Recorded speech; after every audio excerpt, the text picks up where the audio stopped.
আসো মা, ভিতরে আসো, আর মিষ্টির প্যাকেটটা আমার কাছে দাও।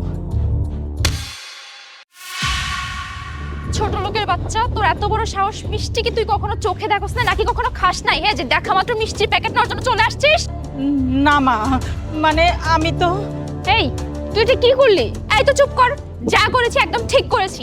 বাড়ির চাকর বাকরকে কেন তো লাই দিতে হবে শুনি? আমি এসেছি ঠিক আছে, ও দেখেছে, ও প্রথমে আমাকে সালাম দিবে, তারপর আমি নিচ থেকে মিষ্টির প্যাকেটটা ওর হাতে দিলাম, কিন্তু ও কি করলো? আমার হাতে হাত দিল কেন? এই, তোর মাথা ঠিক আছে? তুই কাকে কাজের বউ বলতেছিস? তুই জানিস উনি কে? এই কে উনি শুনি? উনি কি এই বাড়ির মালিক নাকি বাড়ির প্রেসিডেন্ট, যাকে ভয় পেয়ে কথা বলতে হবে? আরে উনি আমার শাশুড়ি। নীলা, আসতে না আসতে সব কি শুরু করলে তুমি? বাদ দাও তো সব ছোট লোকদের কথা। হ্যাঁ, এই চলো, আর এক মুহূর্তে এই বাড়িতে থাকবো না, এক্ষুনি চলো। আমি তো বুঝতেছি না, তোরা এতদিন পর আমার বাড়িতে আসলি আর এইভাবে চলে যাচ্ছিস কেন?